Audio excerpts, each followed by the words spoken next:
ब्रह्मा विष्णु महेश अजर अमर नहीं है। इनका भी आविर्भाव अर्थात जन्म तथा तिरोभाव अर्थात मृत्यु होती है। प्रमाण के लिए देखिए देवी भागवत महापुराण। ब्रह्मा, मैं, विष्णु और शिव यह तुम्हारी प्रभाव से जन्मवान है।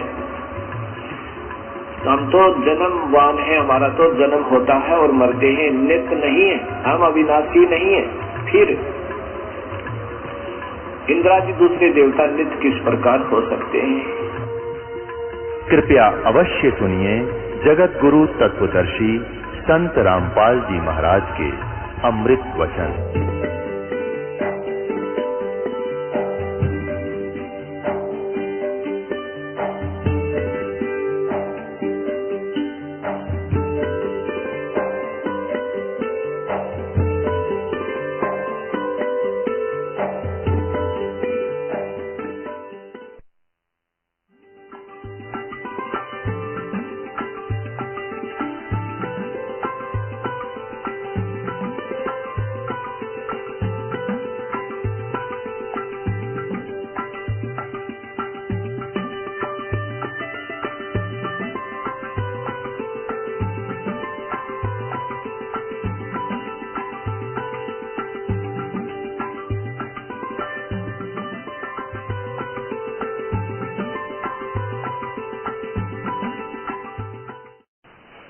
कुरान मजीद मैं अरबी मतन ऑफिस प्रकाशक है, ऑफिस बुक डिपो 422 मटिया महल जामा मस्जिद दिल्ली 6। कुरान मजीद हिंदी तर्जुमा यानी अनुवाद मौलाना फतेह मोहम्मद खान साहिब जालंधरी। तसही मौलाना अब्दुल मजीद मरसर साहिब। प्रकाशक है Farid book depot private limited नई दिल्ली। इतना इसमें ये वही सूरत फुरकानी है, ये सूरतुल फुरकानी, सुरतुल ये सूरत बोलते हैं, सूरतुल फुरकानी 25। इसमें प्रश्न नंबर है 576। और यहां देखो इसमें वही है जो कहते हैं, कोई अंतर नहीं है। यहां हम नीचे आएंगे, ये कबीरा शब्द है 52वीं आयत में। ये क्या है? 52वीं आयत है, फला तुतियल काफिरन व जाहिदुम बीही जिहादन कबीरा। उन्होंने उस कुरान शरीफ में कबीर लिखा है, इसने इसको अरबी भाषा को हिंदी लिपि में लिखते इसने कबीरा लिख दिया। कबीरन कहो, कबीरा कहो, खबीरा कहो, ये वही परमात्मा। अच्छा, इसमें ये कबीरन शब्द है। और फिर देखिए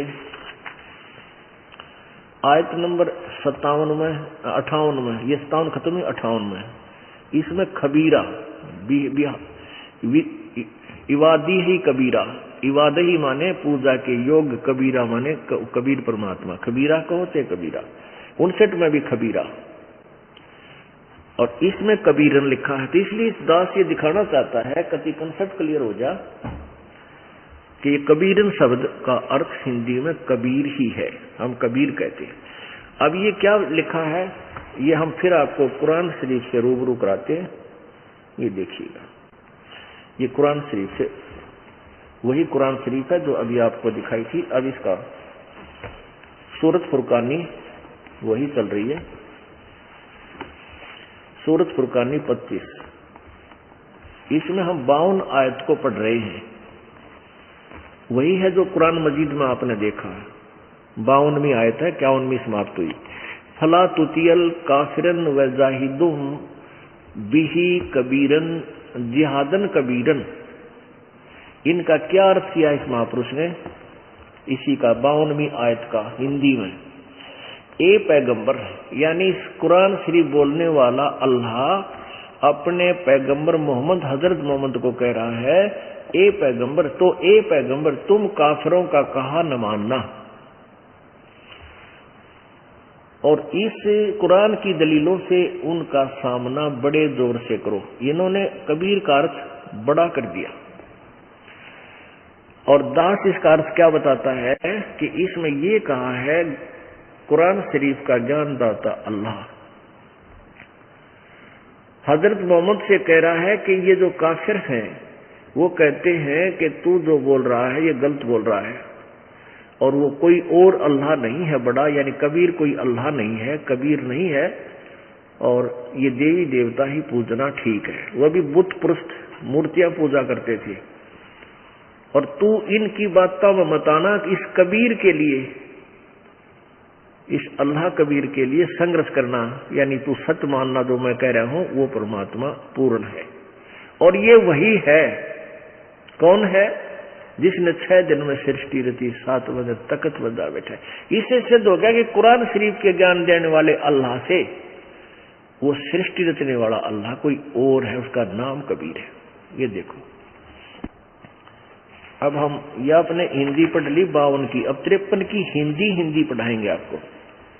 प्रश्न नंबर 607 पे सूरज फुरकानी 25 ही चल रही है, और यहाँ अब 53वीं आयत में, और वही है जिसने 2 दरियाओं को मिला चलाया, एक का पानी मीठा प्यास बुझाने वाला और एक खारी कड़वा, दोनों में एक आड़ और मजबूत रोक बना दी। और वही है वो कबीर, वही अल्लाह कबीर वही है जिसने पानी की बूंद से आदमी को पैदा किया, फिर उसको साहिबे नसब यानी किसी का बेटा या बेटी, और ससुराल वाला यानी दामाद बहू बनाया। और तुम्हारा परवरदिगार हर चीज करने में शक्तिमान है, सतगुरु जो चाहे सो कर ही, 14 कोट दूत जमदर ही। और काफिर अल्लाह के सिवा ऐसों की को पूजते हैं जो न उनको नफा पहुंचा सकते हैं और न उनको नुकसान है। अन्य देवताओं की पूजा करते हैं, वो कुछ नहीं कर सकते। और काफिर तो अपने परवरदिगार से पीठ दिए हुए हैं, मुंह मोड़े हैं। और ए पैगंबर, हमने तुमको खुशखबरी सुनाने और सिर्फ अजाब से बचाने के लिए भेजा है। अब 57 में क्या कहा है? इन लोगों से कहो कि मैं तुमसे इस अल्लाह के हुक्म पर कुछ मजदूरी नहीं मांगता। हाँ, जो चाहे अपने परवरदिगार तक पहुंचने की राह इख्तियार कर ले। ए पैगंबर 58 में कमाल कर दिया, उस जिंदा पर भरोसा रखो जो कभी मरने वाला नहीं है, यानी पूर्ण रूप से अविनाशी है। और उसकी तारीफ के साथ उसकी पाकी बयान करते रहो। वह अपने बंदों के गुनाहों यानी पापों को से काफी खबरदार है, वो कबीर खबरदार है, यानी वो सब जानता है, वो पाप विनाश कर देता है। इसमें स्पष्ट लिखा है कि उस जिंदा पर भरोसा रखो। परमात्मा कबीर जी जैसे गरीबदास साहिब जी को मिले, जैसे नानक साहिब जी को मिले, धर्मदास साहिब जी को मिले थे, जिंदा महात्मा के रूप में मिले थे, ऐसे ही हजरत मोहम्मद जी को भी जिंदा महात्मा के रूप में परमेश्वर कबीर जी मिले थे। तो ये कुरान शरीफ का अल्लाह का है, जो तुझे जिंदा रूप में मिला था उस पर भरोसा रख। वो पूर्ण परमात्मा है, वो कभी वो वास्तव अविनाशी है, वो कभी मरने वाला नहीं है। अब 59 में कमाल कर दिया। देखो आयत नंबर 59, 58 हमने पढ़ ली। और ये वही परमात्मा है जिसने आसमानों और जमीन में जो कुछ उनके बीच में है 6 दिन में पैदा किया, फिर तख्त पर जा विराजा। वह अल्लाह बड़ा, ये अल्लाह बड़ा कर दिया उन्होंने। यहां देखो ये 59वीं आयत में कबीरन शब्द है, कबीरन, ये इसका अर्थ है वो इबादही कबीरा, खबीरा। अवादही खबीरा माने वो पूजा की इबादत होती है, पूजा, और इबादही माने पूजा के योग्य, खबीरा माने वो कबीर परमात्मा है, ये बड़ा भगवान बोलते हैं। और यहाँ इन्होंने लिखा है वो कबीरन, खबीरन शब्द है, इसको हम कबीरन भी बोलते हैं। वैसा बोलने में अंतर हो जाता है, ऐसे लिखने में अंतर हो गया। तो ये कबीर परमात्मा, इसने क्या लिखा यहाँ पर 59 में, जिसने आसमानों और जमीन के बीच में, जिस परमात्मा ने, जिसने आसमानों और जमीन और जो कुछ उनके बीच है 6 दिन में पैदा किया, फिर तख्त पर जा विराजा। वह अल्लाह बड़ा, वह अल्लाह कबीर है। जैसे वेदों वालों ने कबीर देव का, कबीर का अर्थ कर दिया, ऐसे ही ने कबीर का अर्थ कर दिया बड़ा। वह अल्लाह बड़ा, हम कहें वो अल्लाह कबीर, कबीर है और रहमान है। तो उसकी खबर किसी बाखबर इल्म वाले से पूछ देखो, किसी तत्वदर्शी संत से पूछो। कुरान शरीफ का ज्ञान दाता भी कहता मैं भी उसके ज्ञान के, उसके विषय में अपरिचित हूं। तो इससे सिद्ध हो गया कि एक तो ये सिद्ध हुआ कि वो परमात्मा कबीर है, और उसके विषय में पूरे मुसलमान धर्म को कोई ज्ञान नहीं, क्योंकि वो ज्ञान दाता भी कह रहा है कि उसकी खबर किसी बाखबर से पूछो।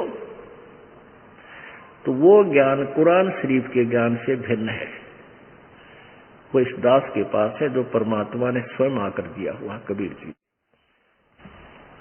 अब देखो, मुसलमान भाई कहते हैं कि परमात्मा तो निराकार है, वो दिखाई थोड़ा ही देता है, साकार कभी नहीं होता। और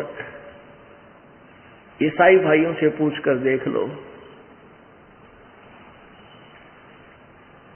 उनसे पूछिए कि what is the form of God, वो कहेंगे गॉड इज फॉर्मलेस,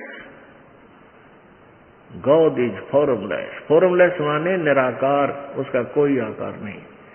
और वो पवित्र बाइबल को श्रोधार्य मानते हैं कि जो पवित्र बाइबल में लिखा वो फाइनल है, और ऐसे कुरान शरीफ में जो लिखा वो फाइनल मानते हैं मुसलमान धर्म के लोग। बिल्कुल सही है। और ऐसे ही हिंदू धर्म के लोग जो वेदों और गीता जी में लिखा है वो उसको पवित्र वेदों और पवित्र गीता जी, पवित्र पुराणों के ज्ञान को फाइनल मानते हैं। और वेदों और गीता जी में लिखा परमात्मा साकार है, वो मनुष्य जैसा है, और वही यहाँ वहां से चलकर यहाँ साकार रूप में प्रकट होता है, अपना ज्ञान प्रचार करता है, और किसी ने ज्ञान नहीं। ये हमें सभी पूरे विश्व में लोक वेद चल रहा था, यथार्थ ज्ञान नहीं था। अब आपको दिखाते हैं पवित्र बाइबल, इसमें परमात्मा की क्या फॉर्म बताई है, कैसा बताया है, साकार बताया है, मनुष्य सदृश बताया है कि मनुष्य जैसा है। देखिएगा पवित्र बाइबल, संपूर्ण जीवन अध्ययन बाइबल, संपूर्ण जीवन अध्ययन Bible,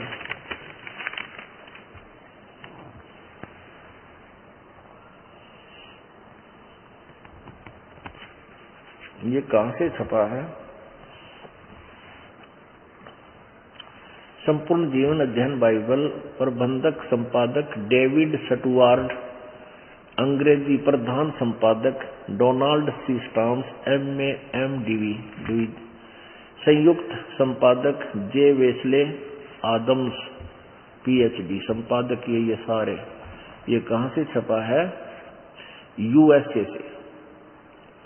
life publishers international, Springfield Missouri और USA से। अब इसमें आपको दिखाते हैं उत्पत्ति ग्रंथ में, ये देखो, इन बिल्कुल प्रारंभ में 4 पृष्ठ पे उत्पत्ति ग्रंथ आरंभ होता है। परमात्मा ने आदि में, परमेश्वर ने आकाश और पृथ्वी की सृष्टि की। पृथ्वी बेडौल और सुनसान पड़ी थी आदि। फिर परमेश्वर ने कहा उजियाला हो, उजियाला हो गया। इस प्रकार पहला दिन हो गया। फिर सांझ हुई, फिर भोर हुआ, इस प्रकार वो दूसरा दिन हो गया। तो परमेश्वर ने एक अंतर बनाया, उसके नीचे जल और उसके ऊपर जल के को अलग किया, और वैसे ही हो गया। और परमेश्वर ने उस अंतर को आकाश कहा, तथा सांझ हुई, फिर भोर हुआ। इस प्रकार दूसरा दिन हो गया। फिर तीसरा दिन, फिर चौथा दिन, फिर चौथा दिन, सांझ हुई, फिर भोर हुआ, फिर चौथा दिन। इसमें जो कुछ रचना की। फिर पांचवा दिन, सांझ हुई, फिर 5 पृष्ठ पे सांझ हुई, फिर भोर हुआ। इस प्रकार 5वां दिन हो गया। अब छठा दिन पढ़ेंगे। अब यहाँ ये छठा दिन चलेगा, ये छठा दिन शुरू हो गया, ये तो 5वां दिन समाप्त हुआ, छठा दिन चल रहा है। तो 26 नंबर श्लोक में लिखा है कि फिर परमेश्वर ने कहा, हम मनुष्य को अपने स्वरूप के अनुसार अपनी समानता में बनाएं, और वे समुद्र की मछलियों और आकाश के पक्षियों और घरेलू पशुओं और सारी पृथ्वी पर और सब रेंगने वाले जंतुओं पर, पृथ्वी पर रेंगते हैं, अधिकार रखे। यानी वो उनसे छाना हो, उनका कंट्रोलर हो। तब परमेश्वर ने मनुष्य को अपने स्वरूप के अनुसार उत्पन्न किया। अपने ही स्वरूप के अनुसार परमेश्वर ने उसको उत्पन्न किया, नर और नारी करके मनुष्य की सृष्टि की। तो पुण्यात्मा बताओ फिर भगवान कैसा? अब विचार करो, पवित्र बाइबल कह रहा है कि परमात्मा ने छठे दिन मनुष्यों की उत्पत्ति की और कहा कि मैं मनुष्य को अपने स्वरूप के अनुसार उत्पन्न करूंगा, और परमात्मा ने मनुष्य अपने जैसा बना दिया और नर और नारी करके उनकी उत्पत्ति की। तो परमात्मा कैसा हुआ? अंडरस्टूड है, वो नर आकार है, मनुष्य जैसा है। और गरीबदास साहिब जी ने कहा कि हमरे ही हुनियार है, हमारा सृजनहार, हमारा भगवान, हमारी उत्पत्ति करने वाला प्रभु हमारे जैसा, मनुष्य जैसा ही है। अब यहां देखिएगा, सांझ हुई, इसमें खाने के लिए भी किसी को मांस खाने का आदेश नहीं है, ये देखिए साथ में ही। फिर परमेश्वर ने कहा, उनसे कहा, सुनो, जितने बीज वाले छोटे छोटे पेड़ और पृथ्वी के ऊपर जितने वृक्षों में बीज वाले फल होते हैं, वे सब मैंने तुमको दिए हैं, वे तुम्हारा भोजन के लिए है। परमात्मा पूर्ण ब्रह्म का आदेश कहीं नहीं है जो मांस खाने का हो। केवल लिखा है कि फिर परमेश्वर ने कहा मनुष्यों को कि सुनो, जितने बीज वाले छोटे छोटे पेड़ और सारी पृथ्वी के ऊपर जितने वृक्षों में बीज वाले फल होते हैं, वे सब मैंने तुमको दिए हैं, वे तुम्हारा भोजन, तुम्हारे भोजन के लिए, नथिंग एल्स, इसके अतिरिक्त कुछ भी नहीं। केवल जैसे छोटे छोटे पौधे बीज वाले, जैसे बाजरा, ज्वार, गेहूं, ये इस तरह के, और फल, वो वृक्ष, वो फल जिनमें बीज हैं, प्रत्येक फल में बीज होता है। तो ये तुम्हारे खाने के लिए है। भगवान का आदेश मांस खाने का नहीं है, क्योंकि वो परमात्मा तो 6 दिन में सृष्टि रच के अपने चला गया वहां पर, और ये सृष्टि इस काल को दे दी क्योंकि इसने तप करके प्राप्त की थी। उसके बाद किसी फरिश्ते ने किसी में प्रवेश करके या आकाशवाणी करके मांस खाने का आदेश दिया है, तो भगवान का विधान है, टूट जाएगा वो, और उससे वो दोषी होगा जो उस फरिश्ते की आज्ञा पालन करके मांस आहार करेगा। अब देखो, इस प्रकार ये छठा दिन हुआ, तथा सांझ हुई, फिर भोर हुआ, इस प्रकार छठा दिन हो गया। अब 7वां दिन, यूं आकाश और उसके और पृथ्वी उनकी सारी सेना का बनाना समाप्त हो गया, और परमेश्वर ने अपना काम जिससे वह करता था 7वें दिन समाप्त किया, और उसने अपने किए हुए सारे काम से 7वें दिन विश्राम किया। यानी 7वें दिन विश्राम किया। परमेश्वर ने 7वें दिन को आशीष दी, पवित्र ठहराया, क्योंकि उसने सृष्टि की रचना के अपने कार्य सारे काम से विश्राम किया। अब ये इससे सिद्ध हो गया कि जो ज्ञान पवित्र बाइबल में है वही ज्ञान पवित्र कुरान शरीफ में भी है। यानी वो उसी को परमात्मा, मुसलमान धर्म और उनका खुदा, वो उसी परमात्मा को फाइनल गॉड मान रहा है, जिसके विषय में पवित्र बाइबल में विवरण है कि 6 दिन में सृष्टि रची, 7वें दिन विश्राम किया। तो इससे सिद्ध हो गया कि वो खुद कह रहा है कि उस अल्लाह ने, उस गॉड ने अपने जैसा ही मनुष्य को उत्पन्न किया। इससे सिद्ध है कि वो परमात्मा भी साकार है और मनुष्य जैसा है। अब पुण्यात्माओं, परमेश्वर कबीर जी कहा करते थे,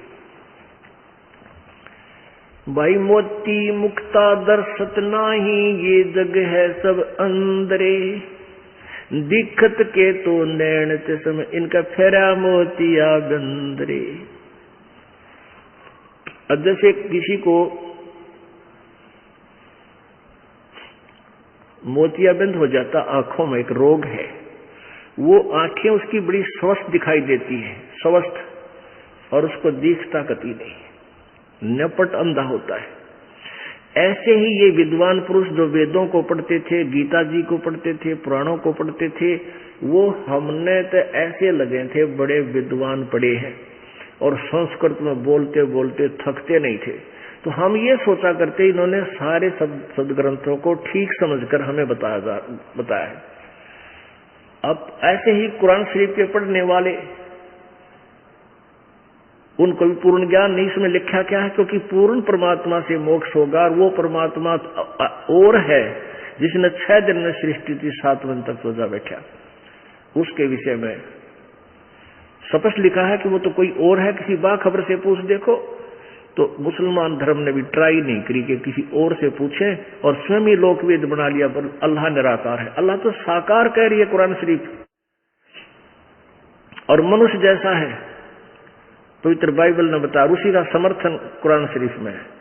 ऐसे ही कुरान शरीफ, पवित्र बाइबल के पढ़ने वाले, पूरा ईसाई धर्म, इनके गुरु लोग जो इसको पढ़कर सुनाते थे, उनके विषय में बताया है परमात्मा ने सभी के विषय में। मोती मुक्ता दर्शत नाही, ये जग है सब अंदरे, दिखत के तो नैन चसम, इनका फेरा मोतिया बंदरे।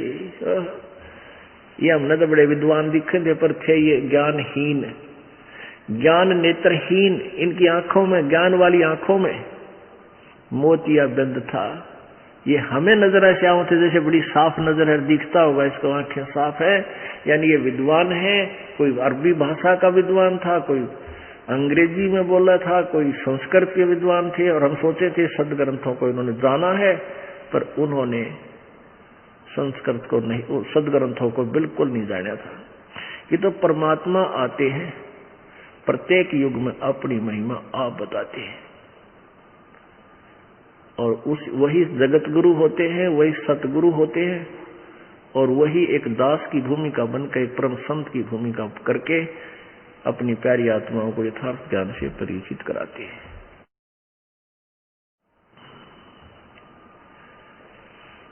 अब ये जो समागम चल रहा है पुण्यात्माओं, इस खुशी में चल रहा है कि इस दिन जो 26 तारीख है फरवरी 2010 की, यानी फाल्गुन उतरते की द्वादशी, इस दिन कबीर परमेश्वर जी सतलोक से चलकर इस भारतवर्ष की पवित्र भूमि पर आए थे, हरियाणा में। अपने आत्माओं, गरीबदास साहिब जी ने अपने परमात्मा के विषय में क्या बताया है और कैसे महिमा गाई है, प्रमाण दिया है। ये आत्मा अपने परमेश्वर से बिछुड़ कर इस काल के साथ आ गई, और काल ने इसके साथ वो दुर्गति की है। यदि हम अब थोड़े से दिनों में जब ज्ञान हमें हो जाएगा आप जी को, आपका कलेजा थर थर कांपा करेगा। हम कहाँ फंस गए और कहाँ के रहने वाले थे, यहाँ एक एक पैसे के भिखारी बने फिर रहे हैं, और वहाँ हमारे कोई अभाव नहीं था किसी चीज का। अब क्यों ना हम वहीं चले, मृत्यु तो हमारी होगी, ये तो फाइनल है। तो मृत्यु होगी तो फिर हम पूरा, फिर जन्म भी होगा। किनका होगा? जिनका हृदय यहीं के सुखों में, इन दुखों को सुख मानकर यहीं संपत्ति में, संतान में यहीं उलझा रह जाएगा। और इस ज्ञान से आपका हृदय यहाँ से हटाना है, सतलोक में जोड़ना है। जब आपकी आस्था 100% भगवान में हो जाएगी कि हमने यहाँ रहना नहीं, परमात्मा दोबारा जन्म ना दिए मेरे दाता, दोबारा जन्म होगा तो फिर ये दुर्गति फिर शुरू हो जाएगी आपकी जो अब हुई, तो फिर हम सतलोक पहुंच जाएंगे।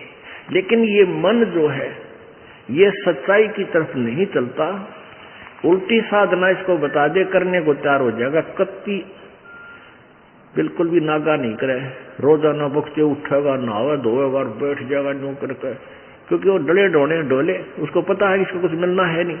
पहाड़ों पे भेज देगा, ऊंचे पहाड़ों पर चढ़ जाएगा केदारनाथ में, इधर तक 2000 फुट गहरी खाई और 1.5 फुट का रास्ता, न्यू धीरे धीरे न्यू कर उसको ऊपर चढ़ जाएगा। और इसलिए न्यू कहते तो भक्ति करियो मंत्र जप, फिर देखूंगा वो डट गया, फिर देखेंगे।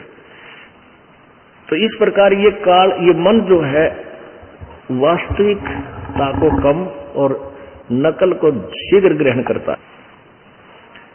अब परमात्मा कहते हैं कि आत्मा रोती हुई अपने भगवान से क्या प्रार्थना करती है। मत दे दी है बाल मैयाणे नू, मत दे दी है बाल मैयाणे नू, मत दे दी है बाल मैयाणे नू, मत दे दी है बाल मैयाणे नू। आत्मा कहती है कि हे परमात्मा, मैं तो इस मन के साथ बांध दी और ये उल्टी बात ने शीघ्र ग्रहण करे है और सच्चाई की तरफ सरकता नहीं। मत तो दे दी है बाल मैयाणे नू, मत तो दे दी है बाल मैयाणे नू। याना मीन नादान, जिसने अकल ना हो। मैं तो दे दी है बाल मैयाणे नू, मैं तो दे दी है बाल मैयाणे नू, मैं तो दे दी है बाल मैयाणे नू, मैं तो दे दी है बाल में। गीता और भागवत पढ़े नहीं बूझे शब्द ठिकाने नू, गीता और भागवत पढ़ते हैं नहीं बूझे शब्द ठिकाने नू। मन मथुरा दिल द्वारका नगरी कहाँ करे बरसाने नू। मैं तो दे दी है बाल मैयाणे नू, मैं तो दे दी है बाल मैयाणे नू, मैं तो दे दी है बाल मैया। जब फुरमान धनी का आवे को रखे घर जाने नू, जब फुरमान धनी का आवे को रखे घर जाने नू। जा सतगुरु की मैं बलिहारी जो मेटे जम तलबाने नू, मैं तो दे दी है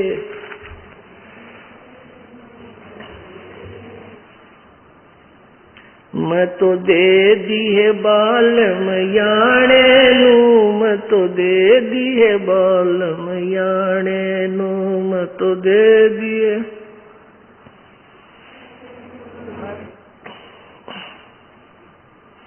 उत्तर दक्षिण पूर्व पश्चिम ये फिरदा दाने दाने नू। उत्तर दक्षिण पूर्व पश्चिम ये फिरदा दाने दाने नू। सर्व कला सतगुरु साहेब की हरि आए हरि आने नू।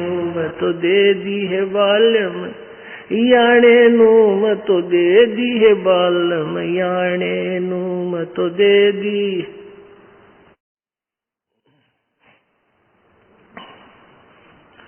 मैं तो दे दी है बालम याणे नू, मैं तो दे दी है बालम याणे नू, मैं तो दे दी है।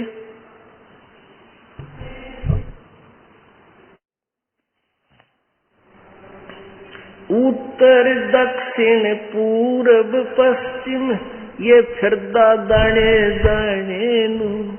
उत्तर दक्षिण पूरब पश्चिम ये फिरदा दाने दाने नू। सर्व कला सतगुरु साहिब की हरि आए हरि आने नू। मैं तो दे दी है बालम याणे नू, मैं तो दे दी है बालम याणे नू, मैं तो दे दी।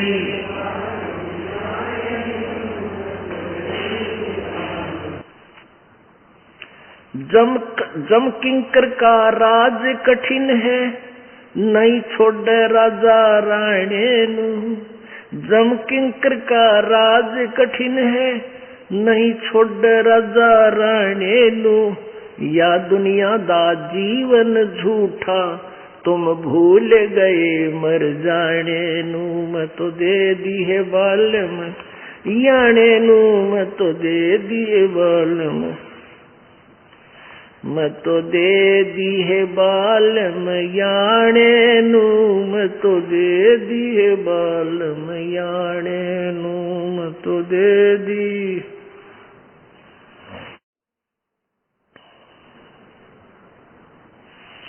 ज्ञान दरास ध्यान दी तुरिया, कोई जाने पान रिसाणे नू।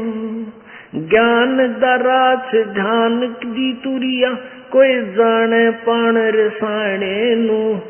महल कपाट सतगुरु खोले, अमी महार सिखाणे नू। मैं तो दे दी है बालम याणे नू, मैं तो दे दी है बालम याणे नू, मैं तो दे दी।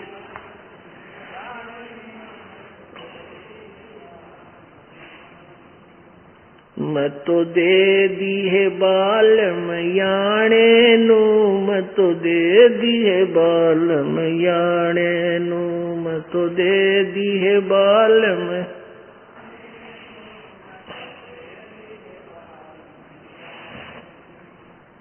महल कपाट सतगुरु ने खोले, अमी महार सिखाणे नू। महल कपाट सतगुरु ने खोले, अमी महार सिखाणे नू। गरीब दास सुन भंवर उड़ावे, गगन मंडल रम जाने नू। मैं तो दे दी है बालम याणे नू, मैं तो दे दी है नू, मैं तो दे दी है बालम याणे नू, मैं तो।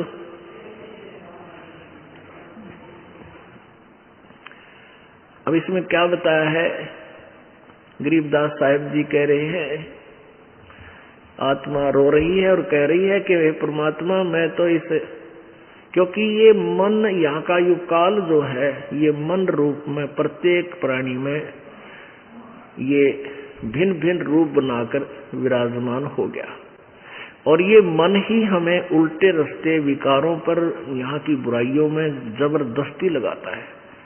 और सत भक्ति की तरफ जब कोई कहता है तो कदम नहीं रखता, अड़ियल घोड़े की तरह खड़ा हो जाता है, चारों पैर गाड़ के, और ना जाने कितने प्रश्न उठाते मन में, यूं कैसे होगा, यूं कैसे। और जब दंडी पूजन जाया करते, जब कद्य ऑब्जेक्शन ना हुआ है, व्रत रखा करते, किस्से का रखवा ले, जब कद्य ऑब्जेक्शन नहीं करा। तो यहाँ परमात्मा कह रहे हैं कि आत्मा बोल रही है कि मैं तो दे दी है बालम याणे नू। ये मन हमारा मालिक बन बैठा, पति बन गया, और आत्मा कहती है हम तो इसका बांध दी परमात्मा बंध गए।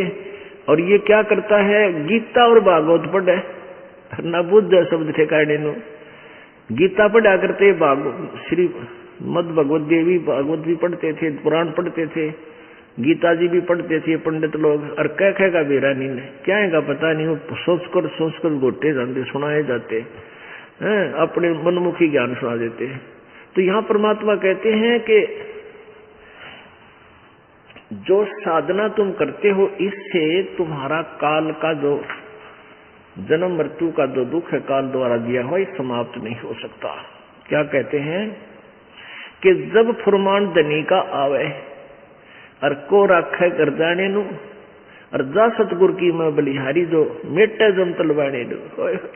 उस सतगुरु, उस परम संत यानी परमात्मा ही वो सतगुरु रूप में आता है। और यदि अपने किसी खास रिप्रेजेंटेटिव को भेजता है तो प्रभु अपनी पावर उसको देता है। वो सतगुरु ही फिर परमात्मा के रूप में रोल करता है, प्रभु उसको साथ देता रहता है। अभी आपने वेदों में ऋग्वेद मंडल नंबर 10 सूक्त नंबर 161 के मंत्र 2 में आंखों देखा पढ़ा। वेद कहता है यदि किसी की मृत्यु निकट आ गई हो और उसने पकड़ने के लिए यम के दूत आगे पकड़ कर ले गए दूसरे लोक में, धर्मराज के दरबार में, तो परमात्मा उसको वहां से भी छुटाकर वापस ले आता है। वो कबीर भगवान है, कबीर देव है।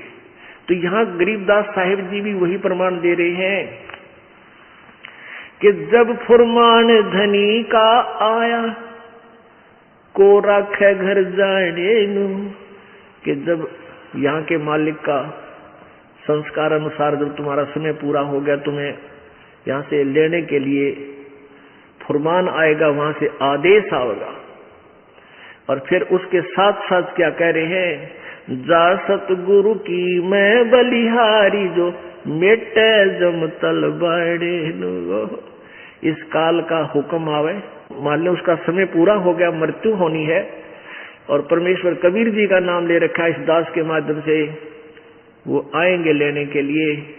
परमात्मा रास्ते में पकड़ लेगा, इधर दिखा और भाग जा। हमने इसको इसकी आयु बढ़ा दी।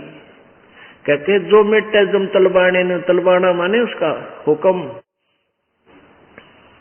जो काल के आदेश को रिजेक्ट कर दे, मैं उस सतगुरु पर बलिहारी हूं। वो केवल एक है, वो कबीर परमेश्वर है, और वही अपने भेजे हुए नुमाइंदे संत के माध्यम से वही कार्य करता है। जब फुरमान धनी का आया, को रखे घर जाने नू, जा सतगुरु का सरना लीजे, जो मेटे जम तल बाणे नू। कहते उस संत की, उस सतगुरु की शरण ले, जो उसके काल के आदेश को खत्म कर दे, भाग जाए यहां से।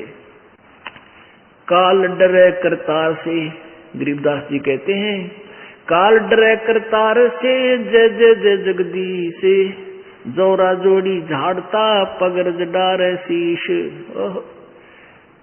गरीबदास साहिब कह रहे हैं कि काल जो है कबीर परमेश्वर से डरता है, और उसको जय जय जय जगदीश, उसके हाथ जोड़ता, उसके गुण गाता है।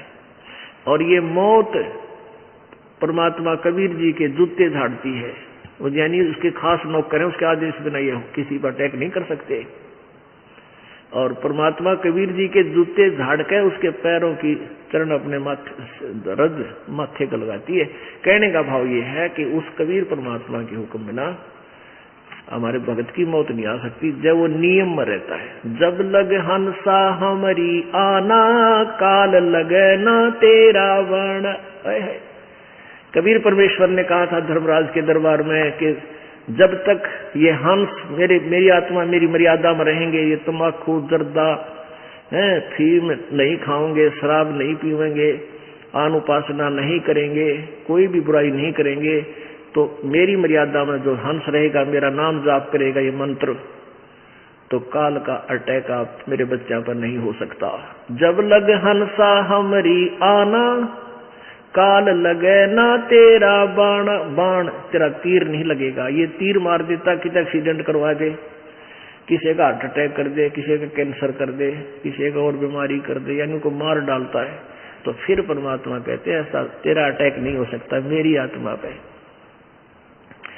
फिर क्या बताते हैं, उत्तर दक्षिण पूरब पश्चिम, तो फिर दाने दाने नु। ये परमात्मा की तरफ में घर से निकलता है, कभी पहाड़ पर जाता है, कभी द्वारका में जाता है, कहीं फिर और जाता है, और फिर आप साधु बन बैठता है, और एक एक पैसे न मांगता अंडे। फिर भगवान मिला कहाँ तुझे? कहते उत्तर दक्षिण पूरब पश्चिम, फिर दाने दाने नु। ये सर्व कला सतगुरु साहेब की, हरि आए हरि आने नु। अब पुणात्मा आज से 250 वर्ष पहले लगभग ये कबीर परमेश्वर की महिमा की वाणी संत गरीबदास जी द्वारा प्रकट हुई थी, लिखी गई थी, बोली गई थी, लिखवाई गई थी। उस समय ये हरियाणा प्रांत अलग नहीं था। अब उस समय गरीबदास जी ने कहा था कि ये हरियाणा अक्षेत्र बनेगा, और इस हरियाणा इसलिए इसका क्षेत्र हरियाणा रख दिया कि यहाँ कबीर परमात्मा आए थे सतलोक से चलकर। हरियाणा यानी भगवान के आने का स्थल। अब कहते हैं सर्व कला सतगुरु साहिब की। कहते तुम वहां तुम ढूंढने जाते हो केदारनाथ में भगवान को, और भगवान आया छुड़ानी के खेतों में मुझे मिला करके, हैं? तुम भगवान को वहां ढूंढ रहे हो, वो मेरे पास आया, आया हरियाणे नु। अब यहाँ हरियाणा शब्द इसलिए पड़ गया कि यहाँ परमात्मा आए थे, हरि स्पेशल आए थे, और संत का आदेश वचन टल नहीं सकता। तो गरीबदास जी ने इसका नाम हरियाणा रख दिया। तो आखिर में ये आके सन 1966 में, अब यानी 30-40 साल पहले, ये पंजाब के विभाजन से हरियाणा क्षेत्र बना। तो ये हरियाणा इसलिए पड़ा कि यहाँ कबीर परमात्मा कबीर हरि आए थे, इस हरियाणा प्रांत में। जम किंकर का राज कठिन है, ना छोड़े राजा रानी नू, और यह दुनिया दा जीवन झूठा तो भूल गए मर जाने नू। तुम इस परमात्मा के यहाँ जो है छोटे झूठे सुख को, इसी को सुख मानकर तुम उस दिन को भूल गए, तुम्हारी मृत्यु भी होगी। पुण्यात्माओं, प्रत्येक व्यक्ति, जैसे किसी को कोई डेथ हो जाती है, वहां सभी जाते हैं, यही कहते हैं भाई एक दिन तो सब ने मरना है, क्यों चिंता करते हो। औपचारिकता से करके आ जाते हैं, और लेकिन कबीर साहब कहते हैं मौत भूल गया बावड़े, मौत विसारी बावड़े, अचरज किया कौन, ये तन माटी में मिल जाएगा जो आटे में लो। ये कितना सुंदर शरीर, जिसके ऊपर तो फूला फिरे, नड़े कुकर्म करन लाग रहा, शराब पीवे, जर्दा खावे, मांस खावे, तम्बाकू फीम प्रयोग करे। इसमें ये कुबाड़ नहीं डालना था, इसमें तो काजू किस्मत सेब संतरे और देसी घी का हलवा, खीर, लड्डू, जलेबी ये खा। इसमें गोबर भरन लाग रहा, मांस वगैरह, तम्बाकू, अड़ंगा खावे। बताइए, ये भगवान का घर है, इसके अंदर सब देवताओं का वास है, परमात्मा का भी इसमें वास है। और भगवान के घर में कूड़ा करकट गिर का और उससे मांगे, फिर तू दुआएं कैसे देगा तुझे निकम में। तो परमात्मा कहते हैं मौत भूल गया बावड़े, तने चाला कर दिया कौन है। सबसे बड़ा अचरज हम कर रहे हैं, हम अपने वो जाने का दिन भूल चुके हैं, इसलिए हम बुराइयां भी करते हैं, उधमस भी तार जा के कुकर्म कर जा, पैसे के लिए दूसरे की जान ले लेते हैं, क्योंकि हमने अपना मरना निश्चित को नहीं याद। वैसे तो सब कह देते हैं भाई मरना तो है, सब ने एक दिन जाना ही जाना है, ये तो ऊपर ले बनता है। जब पता लगेगा ना मृत्यु कैसे आने वाली है, निकट आ गई, जो बेरा पटा उससे पूछना, उस भगत से, कलेजा न्यू करे सारा दिन उसका, मर गया हाय मर गया, हाँ अब क्या होगा। एक समय एक भगत था गुरु जी का, और वो जाता था उस संत के पास। वो संत बहुत अच्छे सिद्धि वाले माने जाते थे कि वो जो बात कहते हैं सच्ची होती है। वो सेठ था पैसे वाला, 5-4 किलो 2-3 किलो सेब ले जा, कभी दूध का 2-3 किलो दूध का लोटे पर ले जा। और संत जी वहां एक रख दें उसको टोकरे में, दूध को डाल दे एक पतीले में, और पतले दुबले से थे। और सेठ जी जिस दिन भी फल आहार ले जाता या जो भी सामान ले जाता, जाते ही कहता महाराज जी आप खाया करो, आप कुछ खाते नहीं क्या, फल फाल खाओ, दूध पी लो। महाराज जी बोले भाई भूख कम लग गए मेरे को, क्या आप कोई बीमार हो ना, बीमार तक हो नहीं भाई, फिर क्या बात आपने कोई चिंता है, कहा भाई चिंता है मेरे को। क्या चिंता है महाराज जी, कि भाई मैंने अपनी मौत दिखाई दे है, मैं मरूंगा इसलिए डर लगे, और इस याद में मुझे वो मृत्यु का दिन दिखाई दे, इसलिए मेरे को खाया नहीं जाता। यह दीक्षा खाना पाना बकवाद करना ये मेरा दिल ना मानता। अब उसने सोची सब भगत ने कि गुरुजी की तो निकटतम ही समय में शरीर छोड़ने वाले हैं। कहने लगे महाराज जी कब शरीर छोड़ोगे, कितना समय है। कहने लगा भाई 40 साल बाकी रह रहे, 40 वर्ष। अब सेठ बोला ले महाराज जी कोई बात हुई, सब ने मरना ही होता है, अब फकीर फक्कड़ होकर के तुम मृत्यु से डरते हो, कह के भगत हो तुम, एक दिन तो सबने ही मरना है, 40 साल, इतने तो आप 80 साल के हो जाओगे, बेशक मर जाओ, फिर तो मृत्यु से भी क्या डरना महाराज जी, एक दिन सबने ही मरना है। बोला अच्छा भाई ठीक है खाऊंगा। अब दूसरा तीसरा दिन आओ, फिर मगज चाटे, तीसरे चौथे दिन आओ, फिर ये कहानी के संत ने सोचा ये पीछा ना छोड़े। राजा उस संत का शिष्य था, राजा से कहा कि राजा ये एक सेठ आपकी नगरी में, उसको फांसी की सजा सुना दे, फांसी दिए मत, पर फांसी की सजा सुना दे और उसको कैद में डाल दे और खाने की कमी मत छोड़ना उसको।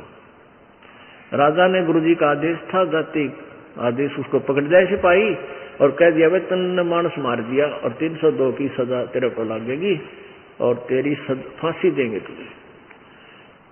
ऐसे ऐसे तो उन्होंने कहा जोड़े, काफी उसने विनय करी थी, मैं ऐसा निर्दोष आदमी हूं, मैंने कुछ नहीं किया। बोला नहीं, उसको फांसी की सजा सुना दी, दिन धर दिया 1 महीने 20 दिन का दिन रख दिया कि उस तारीख को 14 को तेरे को फांसी दी जाएगी, चतुर्दशी को।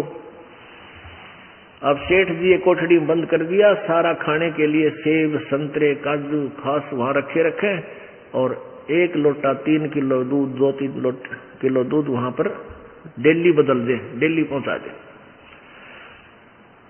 अब जब वो 2 दिन रह गए ना फांसी टूटने, वो दिन में 2 दिन शेष थे, तो गुरुजी पहुंचे वहां जहां कैदी बंद कर रखे थे, उसके सामने से गुजर रहे थे।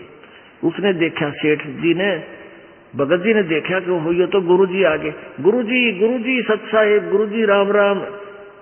गुरुजी ने देखा, बोलिया वो ये मत कौन सा, वो पछाड़ना चाहो थे कौन सा है। उन्हें देखा करे, भगत आप कैसे यहाँ? महाराज जी मैं कति निर्दोष हूँ, आपने पता मैं कैसा कर सकता हूँ ऐसी गलती, मैं झूठे केस में फंसा दिया। महाराज जी बोले भाई तू कमजोर बहुत हो गया कि मैं खाता पीता नहीं, देख रहे दूध भी रखा है, केले संतरे सेब शाब भी बचा तेरे पास बहुत रखे हैं, खाते नहीं आप। महाराज जी मुंह का नहीं बिना करे धंधा है, क्या हो गया रहा यहाँ क्या बात होगी? मनता 14 दिखे है या 14 दिखा है कि मैं मरूंगा, अब खाया नहीं जाता। तो महाराज ने कहा बेटा तेने जैसे या 14 दिक्कत थी ना, 14-15 दिन शेष मन वो 40 वर्ष के बाद जो मेरा दिन है नो दिखाई दे, जैसे तुझे आज दिखाई दे। पैर पकड़ दिए, अपने माफ करा दे, मैं आपकी भक्ति करूंगा, दिन रात भजन करूंगा। तो राजा बुलाया और कहा राजन छोड़ दे, तो निर्दोष आदमी है, तो बड़ा भगत आदमी है। उन्हें छोड़ दिया। तो पुण्यात्माओं नो कहना आसान है, मरना सब नहीं, मटरा जो मेरा पट्टा जब कैंसर हो जाएगी, रोज दिन गिड़ेगा, कई दिन और रह गए। तो पुण्यात्माओं अपनी उस मौत को याद रखो, यहां से जाना पड़ेगा, और यह याद रहेगी तो भक्ति भी होगी, कुबद भी छूटेगी, ये बुराई भी छूटेगी और परमात्मा प्राप्ति होगी। बोलो सतगुरुदेव। परमपिता परमात्मा पूर्ण ब्रह्म सारी सृष्टि के रचनहार कुल मालिक कबीर देव कबीर साहब अपनी प्यारी आत्माओं को काल के जाल से निकालने के लिए स्वयं ही सतलोक से चलकर यहाँ आते। लेकिन हम अज्ञान से इतने परिपूर्ण होते हैं कि हम परमात्मा को पहचान नहीं पाते, और उन अज्ञानी ऋषियों संतों और महंतों मंडलेश्वरों में ऋषियों के चक्कर में अज्ञान आधार से हम अपने ही पिता के विरुद्ध हो जाते हैं, उसी के शत्रु बन जाते हैं। क्योंकि काल भगवान ज्योति निरंजन यही चाहता है कि परमेश्वर के बारे में इन प्राणियों को ज्ञान ना हो। लेकिन आत्मा भगवान के बिना नहीं रह पा रही, क्योंकि इसको जो सुख सतलोक में था वो यहां नहीं हो रहा। ये सोचता है, जैसे निर्धन व्यक्ति सोचता है कि धनवान हो जाऊं, मैं सुखी हो जाऊंगा। धनवान को सुख सपने में भी नहीं होता। अब वो सेठ धनवान समझता है कि ये राजा लोग सुखी होंगे, ये मंत्री बहुत सुखी है, लेकिन राजाओं को और मंत्रियों को भी स्वप्न में भी सुख नहीं हो सकता। राजा लोग सोचते हैं ये सुख तो कितना ऊपर ही होगा, स्वर्ग में। स्वर्ग का राजा देवराज होता है, देवताओं का राजा इंद्र। इंद्र का इतिहास पढ़कर देखो पुराणों में, एक पल भी सुख का सांस इंद्र को नहीं है। और इंद्र की पदवी समाप्त होने के बाद वो सीधा गधे की योनि में जाता है। इंद्र सोचता है कि ब्रह्मा विष्णु महेश सुखी हैं, ये यहाँ के मंत्री हैं। और ब्रह्मा विष्णु महेश का इतिहास पढ़ लो, जो सपने में भी सुख उनको हो। आपने श्रीमद देवी भागवत गीता प्रेस गोरखपुर से प्रकाशित यानी देवी पुराण में प्रथम स्कंद में प्रश्न नंबर 28 पर और 29 पर पढ़ा। भगवान विष्णु जी बता रहे हैं ब्रह्मा जी को कि मैं दुर्गा का ध्यान करता हूं, कठिन घोर तप करता हूं, और ज्यादा समय फिर मैं क्योंकि तपस्या करके सिद्धि आ जाती है, और फिर उन सिद्धियों से फिर राक्षसों को मारता हूं, दुष्ट आत्माओं को मारता हूं, भगवान विष्णु कह रहे हैं। और थोड़ा बहुत कोई समय मिलता है, सौभाग्य प्राप्त होता है, तो लक्ष्मी के साथ सुखपूरी समय बिता पाता हूं, नहीं तो मैं ज्यादातर समय युद्ध में ही व्यतीत करता हूं। तो कहाँ सुख हुआ श्री विष्णु जी को? और विष्णु जी का अवतार श्री रामचंद्र जी आए थे। जय श्री रामचंद्र जी को कभी सपने में भी सुख हुआ हो तो, और विचार कर लो, हम उनको भगवान मान रहे थे। जब युवा हुए, शादी होगी, विवाह होते ही वनवास हुआ, और वनवास में सीता जी का अपहरण हुआ, फिर रावण के साथ युद्ध हुआ, लाखों लोग मरे, करोड़ों व्यक्ति मारे गए। फिर सीता जी को वापस लाए, एक धोबी के व्यंग से गर्भवती सीता जी को घर से निकाल दिया। वो बेचारी कहीं कहीं भटकती हुई और वाल्मीकि महर्षि जी के आश्रम में जाके उस बेटी, उस माई ने शरण पाई।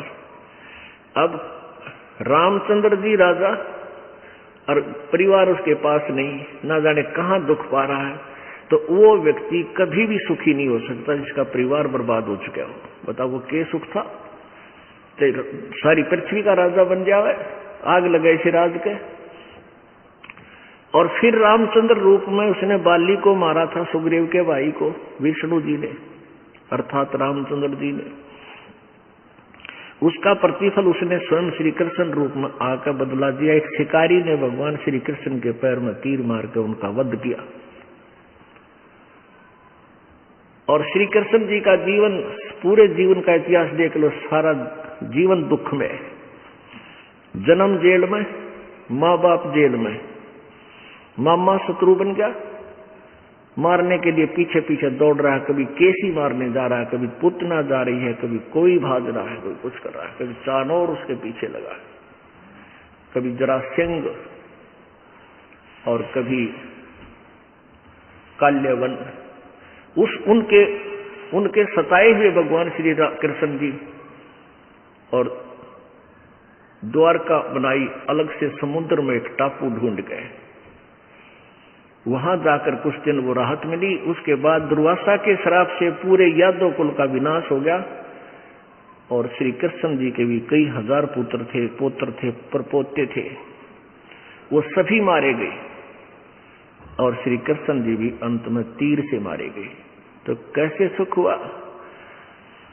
कबीर परमात्मा कहते हैं, भाई तन दर सुखिया कोई न देखा, जो देखा सो दुखिया हो, उदय अस्त की बात करते हैं, मन सबका किया विवेका हो, सबका किया विवेका हो।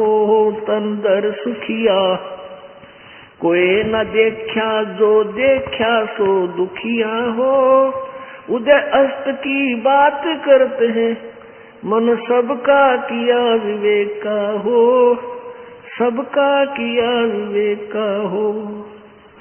भाई घाटे बाधे सब जग दुखिया, के गृहस्थी बैरागी हो, घाटे बाधे सब जग दुखिया, के गृहस्थी बैरागी हो।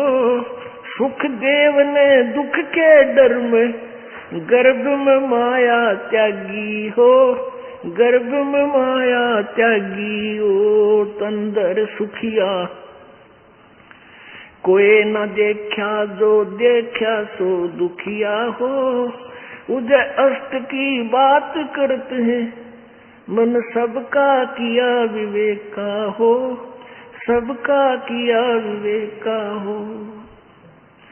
भाई जंगम दुखिया जोगी दुखिया, तपस्वी को दुख दूना हो। जंगम दुखिया योगी दुखिया, तपस्वी को दुख दूना हो। आशा तृष्णा सब में व्यापे, कोई महल न सुना हो। कोई महल न सुनाओ, तंदर सुखिया कोई न देखा। उदय अस्त की बात करते हैं, मन सबका किया विवेका हो, सबका किया विवेका हो। भाई साच कहूं तो ये जग ना माने, पर झूठ कही ना जाई हो। साच कहूं तो ये जग ना माने, पर झूठ कही ना जाई हो। ये ब्रह्मा विष्णु शिव जी दुखिया, जिन ये राह चलाई हो, जिन ये राह चलाई हो। तंदर सुखिया कोई न देखा, जो देखा सो दुखिया हो। उदय अस्त की बात करते हैं, मन सबका किया विवेका हो, सबका किया विवेका हो। भाई सुरपति दुखिया भूपति दुखिया, रंक दुखी बपरीति हो। सुरपति दुखिया भूपति दुखिया, रंक दुखी बपरीति हो। कह कबीर और सब दुखिया, एक संत सुखी मन जीती हो, संत सुखी मन जीती हो। तंदर सुखिया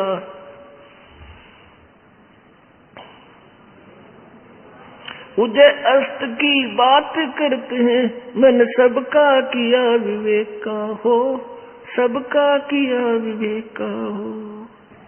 भाई सुरपति दुखिया भूपति दुखिया, रंक दुखी बपरीति हो। सुरपति दुखिया भूपति दुखिया, रंक दुखी बपरीति हो।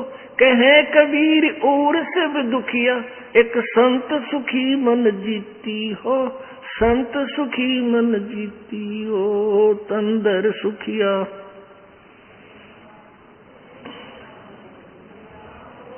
उदय अस्त की विवेका हो, सबका किया विवेका हो। सत साहिब